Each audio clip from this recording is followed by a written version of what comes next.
LDFിന്റെ പ്രധാന ലക്ഷ്യം സാമുദായിക ശക്തികളുടെ വോട്ട്, സമുദായവും ജാതിയും മതവും വർഗീയതയൊക്കെ പറഞ്ഞ് വോട്ട് നേടുക ഉള്ളതായിരിക്കും അവരുടെ ലക്ഷ്യം എന്ന് മറ്റു പലരെയും പോലെ ആന്റണി മനസ്സിലാക്കുന്നുണ്ടാവും. പക്ഷെ ആന്റണി ഒന്നും കാണാതെ ഒന്നും ചെയ്യില്ല. അത്തരത്തിലുള്ള ഒരാളാണ്. കേരളത്തില് രാഷ്ട്രീയ അജണ്ടകളെ സൃഷ്ടിക്കുന്നതിൽ അഗ്രഗണ്യനാണ് ആന്റണി. അതുപോലെ എതിരാളികളുടെ അജണ്ടകളെ നിർവീര്യമാക്കാനും ആന്റണിക്ക് ഒരു പ്രത്യേക കഴിവുണ്ട്. ഇതും അദ്ദേഹം ഉദ്ദേശിച്ചുറച്ചു തന്നെയാണ് എന്ന കാര്യത്തിൽ എനിക്ക് സംശയമില്ല. അദ്ദേഹത്തെ വളരെ നന്നായിട്ട് അടുത്ത് അറിയാവുന്നത് കൊണ്ട് പറയാം. ആന്റണിയുടെ കാലത്ത് കുടികെട്ടി സമരം നടത്തി മുത്തങ്ങയിലെ വനം കയ്യേറി. പിന്നീട് LDFിന്റെ ഒക്കെ ഗവൺമെന്റ് വന്നല്ലോ, അവർക്ക് മുത്തങ്ങയിലൂടെ ഒരു സ്ഥലം കൊടുത്തോ? അതോ അവിടെ വീണ്ടും കുടിലുകെട്ടി സമരത്തിന് ആദിവാസികൾ വന്നില്ലല്ലോ? അതെന്താ? ആദിവാസികളായതുകൊണ്ടാണ്. അവര് ഈ സെക്രട്ടേറിയറ്റിന്റെ പടിക്കൽ കുടിലുകെട്ടി സമരം ചേരുമെന്ന് വല്ലതും ഉണ്ടോ? എന്നോട് ചോദിച്ചാൽ നിങ്ങൾക്കറിയാമോ, തിരുവനന്തപുരം നഗരത്തിൽ ഒരു നല്ല ശതമാനം സ്ഥലം ഇവിടുത്തെ സമ്പന്നന്മാരുടെ ക്ലബ്ബുകള്, ചിലരുടെ മതപരമായ സ്ഥാപനങ്ങള്, വിദ്യാഭ്യാസ സ്ഥാപനങ്ങളൊക്കെയാ. സർക്കാർ ഭൂമി അവരുടെ കയ്യിൽ ഇരിക്കുക. അവർക്ക് ഇതൊക്കെ വെച്ച് അനുഭവിക്കുന്നതിന് തെറ്റൊന്നുമില്ലേ? അങ്ങനെ വിചാരിക്കണ്ട. അതുകൊണ്ട് ആദിവാസികളെ കുറച്ച് ദിവസം അവിടെ കിടക്കുന്നെങ്കിൽ കിടക്കട്ടെ എന്ന് പറഞ്ഞ ഒരാളാ. ശിവഗിരിയിൽ എന്താ സംഭവിച്ചത്? ശിവഗിരിയുടെ ഭരണസമിതിയിലേക്ക് നടന്ന തിരഞ്ഞെടുപ്പില് നിലവിലുണ്ടായിരുന്ന വിഭാഗം പരാജയപ്പെട്ടു, ഒരു പുതിയ ടീം ജയിച്ചു വന്നു. പക്ഷെ അവർക്ക് അധികാരം വിട്ടുകൊടുത്തില്ല നേരത്തെ ഉണ്ടായിരുന്ന ഭരണസമിതി അംഗങ്ങൾ. അത് കേസായി, കോടതിയായി. ഹൈക്കോടതി തെരഞ്ഞെടുക്കപ്പെട്ട് വന്നവർക്ക് അധികാരം കൈമാറണമെന്ന് പറഞ്ഞു. അതിന് വേണ്ട കാര്യങ്ങൾ സർക്കാർ ചെയ്തു കൊടുക്കണമെന്ന് പറഞ്ഞു. പക്ഷേ അത് അത്ര എളുപ്പത്തിൽ സാധിക്കുന്നതായിരുന്നില്ല.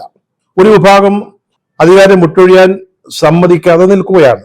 അപ്പോ ഗൗരവതരമായ ഒരു സാഹചര്യം ഇവിടെ ഉണ്ടായിരുന്നു. ഗവൺമെന്റ് 3 തവണ ബന്ധപ്പെട്ട കക്ഷികളുമായിട്ട് ആലോചിച്ചു, മധ്യസ്ഥന്മാരെ ഇടപെടിച്ചു. എന്നിട്ടൊന്നും നടക്കാതെ വന്നപ്പോൾ ഹൈക്കോടതിയുടെ തീരുമാനം നടപ്പാക്കുന്നതിന് വേണ്ടി അവിടെ ബലപ്രയോഗം വേണ്ടി വന്നു. അവിടെ വലിയ ആൾക്കൂട്ടം ഉണ്ടായിരുന്നു. പലരും അക്രമാസക്തരായിരുന്നു. ഈ ശിവഗിരിയുമായി ബന്ധമില്ലാത്ത ചില ഭാഗ്യശക്തികള്, PDP പോലുള്ളവര്, അവരുടെ സാന്നിധ്യം ഇവിടെ ഉണ്ടായിരുന്നു. അങ്ങനെയാണ് ആ സിറ്റുവേഷൻ ഉണ്ടായത്. അത് ഒരു വിഭാഗം ആളുകളുടെ മനസ്സിനെ വളരെ വേദനിപ്പിച്ച ഒരു സംഭവമായിരുന്നു.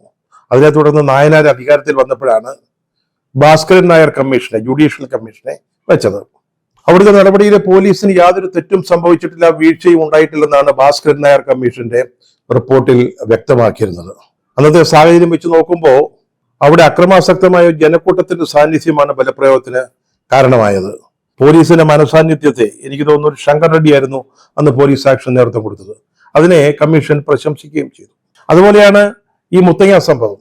CK ജാനുവിന്റെ നേതൃത്വത്തിലുള്ള ആദിവാസികൾ നേരത്തെ തിരുവനന്തപുരം സെക്രട്ടേറിയറ്റിന്റെ പടിക്കല് കുടില് കെട്ടി ഒരു സമരം നടത്തിയതാണ്. അന്ന് ചില ധാരണകളൊക്കെ ഉണ്ടായി. 5 ഏക്കർ വരെ ഭൂമി അവർക്ക് കൊടുക്കാം, എല്ലാവർക്കും 5 ഏക്കർ എന്നല്ല, 5 ഏക്കർ വരെ കൊടുക്കാം എന്ന രീതിയിൽ ഒരു ധാരണയായതാണ്. പക്ഷെ 2 കൊല്ലം കഴിഞ്ഞിട്ടും അത് നടക്കാതെ വന്നപ്പോഴാണ് ജാനുവിന്റെ നേതൃത്വത്തിലുള്ള ആദിവാസികള് മുത്തങ്ങ വനം കയ്യേറി കുടില് കെട്ടി താമസം തുടങ്ങിയത്. പക്ഷെ അത് ദേശീയ വന്യജീവി സംരക്ഷണ കേന്ദ്രമാണ്. അവിടെ കുടിയേറ്റവും വളച്ചുകെട്ടലും ഒന്നും നടക്കത്തില്ല. കേന്ദ്ര ഗവൺമെന്റ് ശക്തമായ നിർദ്ദേശം വന്നു, 3 തവണ അവരെ ഒഴിവാക്കണമെന്ന്. എല്ലാ രാഷ്ട്രീയ പാർട്ടികളും അഭിപ്രായക്കാരായിരുന്നു. കർഷക സംഘടനകൾ, മാധ്യമങ്ങൾ അവരെ ഒഴിവാക്കണമെന്ന് പറഞ്ഞു. അപ്പൊ അവിടെ ബലപ്രയോഗം വേണ്ടി വന്നു. പോലീസ് എത്തിയപ്പോഴ് ഒരു ഫോറസ്റ്റ് ഉദ്യോഗസ്ഥനെയും ഒരു പോലീസുകാരനെയും സമരക്കാര് ബന്ദികളാക്കി വെച്ചു. ഒരു പോലീസ് ഉദ്യോഗസ്ഥൻ അവരുടെ നടപടികളിൽ മരിച്ചു.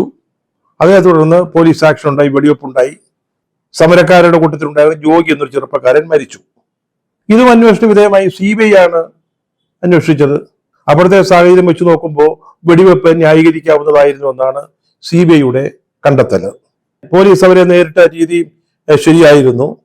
ശക്തമായ നിയമലംഘനം ഉണ്ടായപ്പോഴാണ് പോലീസ് ഇടപെട്ടത്.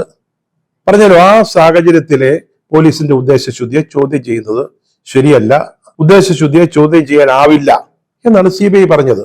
അങ്ങനെ അന്വേഷണത്തില് പോലീസിന്റെ നടപടി, സർക്കാരിന്റെ നടപടി തെറ്റല്ല എന്ന് കണ്ട 2 സംഭവങ്ങൾ വീണ്ടും നിയമസഭയിൽ ചർച്ചാ വിഷയമായപ്പോഴാണ് ആന്റണി അതിനെക്കുറിച്ച് പരാമർശിക്കാനായിട്ട് തയ്യാറായത്. ശിവഗിരിയുടെ പാവനത്വത്തിന് വലിയ വില കൊടുത്തിരുന്ന ആളാണ് AK ആന്റണി. അതോടെ പല ചടങ്ങുകളിൽ പങ്കെടുത്തിട്ടുണ്ട്. അതുപോലെ തന്നെ ആദിവാസികളുടെ കാര്യത്തിൽ വളരെ അനുഭാവപൂർവമായ നടപടി എടുത്തിട്ടുള്ള ആളാണ്. ഈ തിരുവനന്തപുരത്ത് കുടിൽ കെട്ടി കിടക്കുമ്പോഴേ ഒരിക്കലന്ന് ഞാൻ മാതൃഭൂമിയുടെ ലേഖകനാണ്, അദ്ദേഹത്തോട് ചോദിച്ചു, ഇങ്ങനെ ഒരു സെക്രട്ടേറിയറ്റ് പടിക്കല് തലസ്ഥാനത്ത് ഈ സമരം ഇങ്ങനെ തുടരുന്നത് ഏതെങ്കിലും രീതിയിൽ അവസാനിപ്പിക്കണ്ടേ, തലസ്ഥാന നഗരമല്ലേ എന്ന് ചോദിച്ചപ്പോൾ അദ്ദേഹം പറഞ്ഞ വാചകം ഞാൻ ഇപ്പോഴും ഓർക്കുന്നുണ്ട്. അതായത് ആദിവാസികളായതുകൊണ്ടാണ്. അവര് ഈ സെക്രട്ടേറിയറ്റിന്റെ പടിക്കൽ കുടിൽ കെട്ടി സമരം ചേരുമെന്ന് വല്ലതും ഉണ്ടോ? എന്നോട് വെച്ച് നിങ്ങൾക്കറിയാമോ, തിരുവനന്തപുരം നഗരത്തിലെ ഒരു നല്ല ശതമാനം സ്ഥലം ഇവിടുത്തെ സമ്പന്നന്മാരുടെ ക്ലബ്ബുകള്, ചിലരുടെ മതപരമായ സ്ഥാപനങ്ങള്, വിദ്യാഭ്യാസ സ്ഥാപനങ്ങളൊക്കെയാ. സർക്കാർ ഭൂമി അവരുടെ കയ്യിൽ ഇരിക്കുക. അവർക്ക് ഇതൊക്കെ വെച്ച് അനുഭവിക്കുന്നതിന് തെറ്റൊന്നുമില്ലേ? അങ്ങനെ വിചാരിക്കേണ്ട. അതുകൊണ്ട് ആദിവാസികളെ കുറച്ച് ദിവസം അവിടെ കിടക്കുന്നെങ്കിൽ കിടക്കട്ടെ എന്ന് പറഞ്ഞ ഒരാളാ. അത് ഈ ചോദിച്ചൊരു ചോദ്യവും വളരെ പ്രസക്തമായിട്ട് തോന്നി. ആന്റണിയുടെ കാലത്ത് കുടികെട്ടി സമരം നടത്തി മുത്തങ്ങയില് വനം കയ്യേറി. പിന്നീട് LDFന്റെ ഒക്കെ ഗവൺമെന്റ് വന്നല്ലോ, അവർക്ക് മുത്തങ്ങയിലൂടെ ഒരു സ്ഥലം കൊടുത്തോ? അതോ അവിടെ വീണ്ടും കുടിലുകെട്ടി സമരത്തിന് ആദിവാസികൾ വന്നില്ലല്ലോ? ഈ ഒരു ചോദ്യം അദ്ദേഹം ഉന്നയിക്കുകയുണ്ടായി. എന്തായാലും ഈ പത്രസമ്മേളനം വലിയൊരു ചർച്ചാ വിഷയമായിരിക്കുക.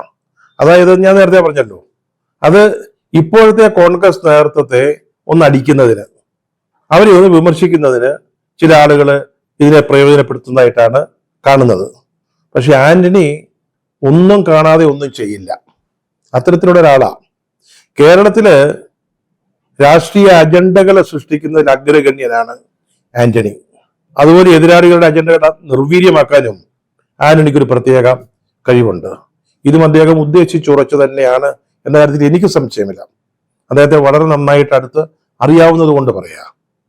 അടുത്ത വർഷം നടക്കാൻ പോകുന്ന തെരഞ്ഞെടുപ്പില് LDFന്റെ പ്രധാന ലക്ഷ്യം സാമുദായിക ശക്തികളുടെ വോട്ട്, സമുദായവും ജാതിയും മതവും വർഗീയതയൊക്കെ പറഞ്ഞ് വോട്ട് നേടുക ഉള്ളതായിരിക്കും അവരുടെ ലക്ഷ്യം എന്ന് മറ്റു പലരെ പോലെ ആന്റണിയും മനസ്സിലാക്കുന്നുണ്ടാവും. അപ്പോ വരാൻ പോകുന്ന തെരഞ്ഞെടുപ്പിൽ ശിവഗിരിയും ദുർബല വിഭാഗങ്ങളുമായി ബന്ധമുള്ള മുത്തങ്ങയും ഒക്കെ ഉപയോഗിക്കാൻ CPM അല്ലെങ്കിൽ ഇടതുപക്ഷ മുന്നണി തയ്യാറാകുമെന്ന് വളരെ കൃത്യമായിട്ട് മനസ്സിലാക്കിക്കൊണ്ട് അതിനെ ദൂരെ കൂട്ടി തടയിടാനുള്ള ഒരു ശ്രമമാണ് ആന്റണി ഇപ്പോൾ നടത്തിയിരിക്കുന്നതെന്നാണ് എന്റെ വിശ്വാസം.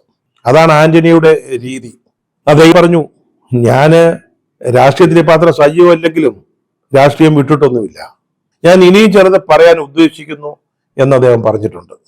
എൻ്റെ ഒരു കണക്കുകൂട്ടലില് 2026 തെരഞ്ഞെടുപ്പിൽ അദ്ദേഹം UDFന് വേണ്ടി, കോൺഗ്രസിന് വേണ്ടി സമരമുന്നണിയിൽ സജീവമായിട്ടുണ്ടാവും. അതിന്റെ ഒരു സൂചനയായിട്ടാണ് ഞാൻ ഇന്നലത്തെ പത്രസമ്മേളനത്തെ കാണുന്നത്.